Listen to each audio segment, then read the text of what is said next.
Coba bayangkan kamu berdiri di Roma tahun 50 sebelum Masehi. Bukannya mendengar derap kaki kuda, telingamu justru peka oleh klakson kereta uap dan langit biru Mediterania tertutup asap hitam legap.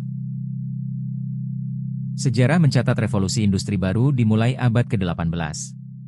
Tapi apa jadinya kalau roda gigi pertama sebenarnya berputar 2000 tahun lebih cepat di Alexandria, tepat sebelum era kelahiran Kristus? Pada tahun 62 Masehi, seorang penemu jenius bernama Hiro menciptakan alat bernama Aeopile.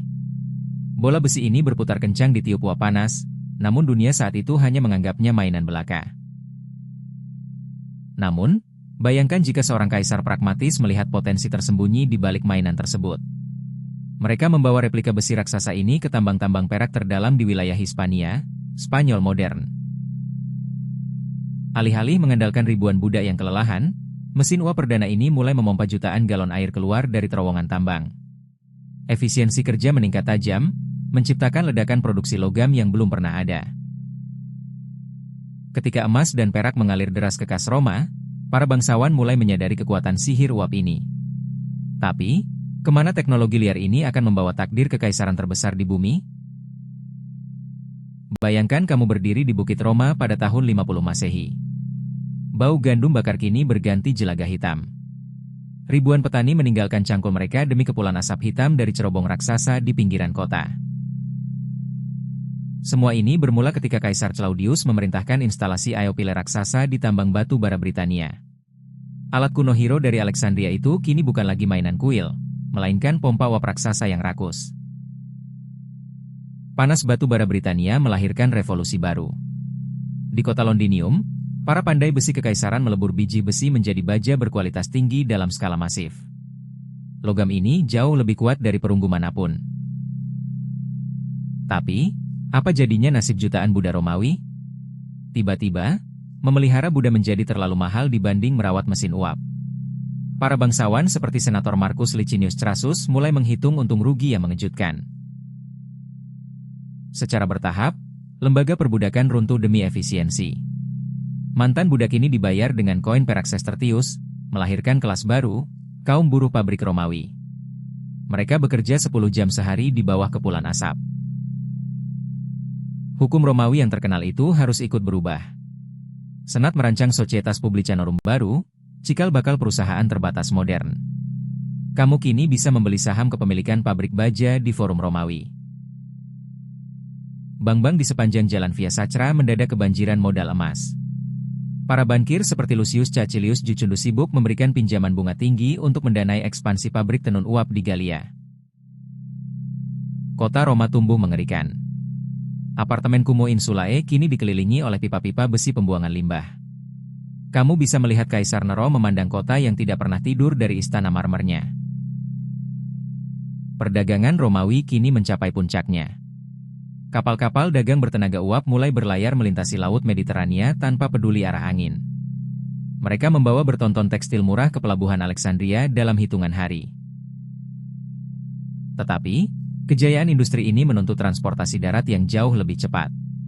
Di tengah malam tahun 80 Masehi, sekelompok insinyur memasang rel besi pertama di luar gerbang Roma.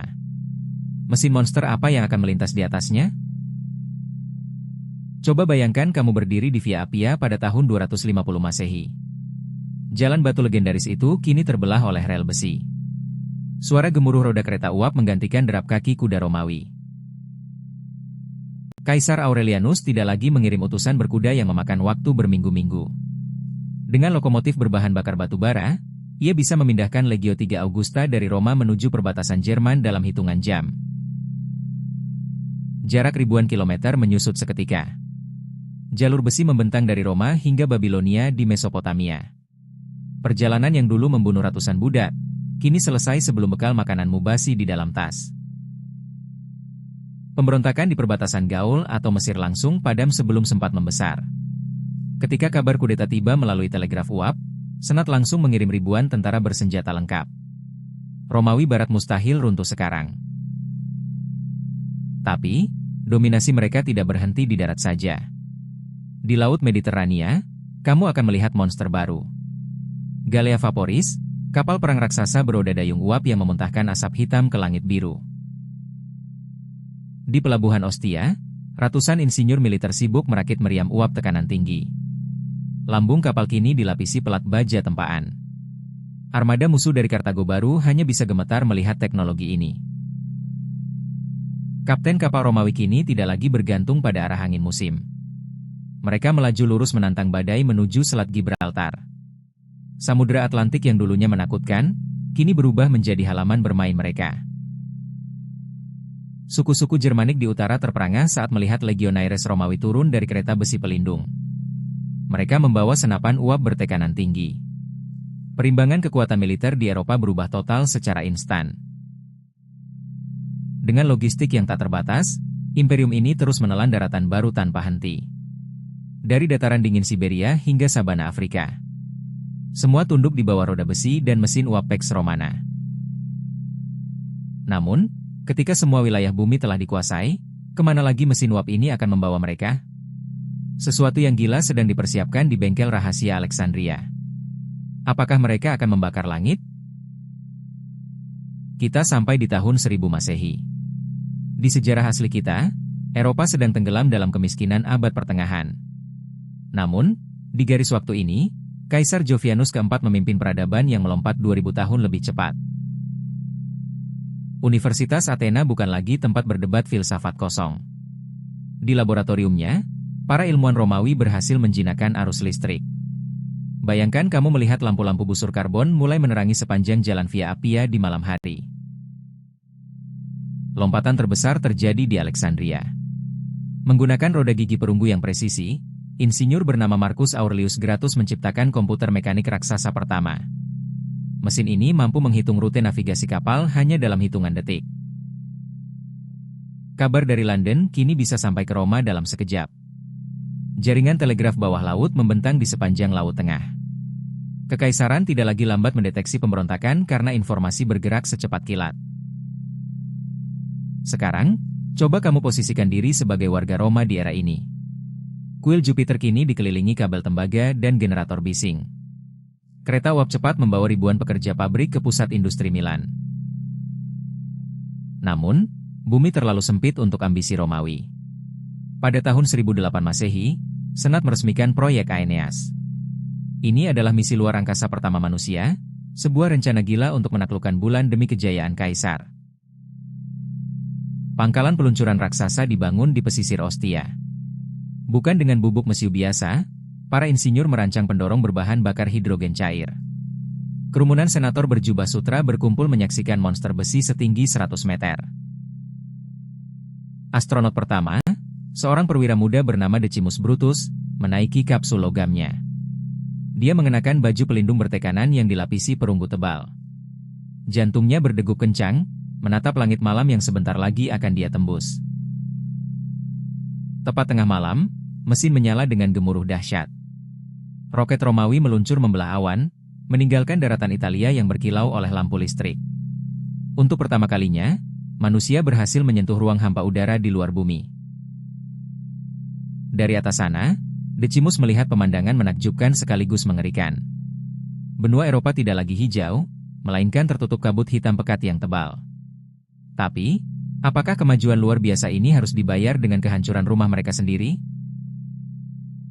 Bayangkan kamu berdiri di Roma pada tahun 300 Masehi. Kota marmer ini kini berubah total menjadi rimba baja hitam, dengan kepulan asap tebal dari pembakaran batu bara menyelimuti kubah Koloseum. Kaisar Konstantinus mungkin tidak akan pusing dengan invasi suku barbar.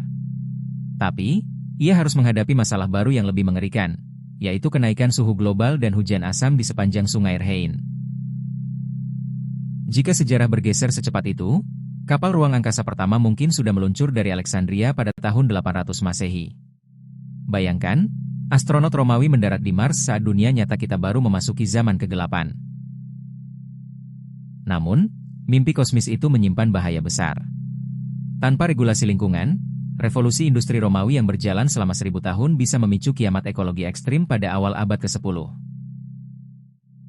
Sekarang, coba kamu renungkan dua takdir yang sangat bertolak belakang ini. Apakah hari ini kita sedang menjajah galaksi Andromeda, atau bumi kita sebenarnya sudah menjadi planet mati sejak 1000 tahun lalu? Sejarah selalu digerakkan oleh satu percikan kecil yang tak terduga. Jadi, Menurutmu, apakah mesin uap Hero dari Alexandria adalah peluang emas yang terbuang, atau justru penyelamat bumi dari kehancuran dini? Kita sering lupa bahwa revolusi industri tidak lahir hanya dari kecerdasan teknologi, melainkan dari desakan ekonomi. Selama Kekaisaran Romawi masih dimanjakan oleh melimpahnya budak murah, mesin uap secanggih apapun akan tetap berakhir sebagai mainan pajangan kaisar.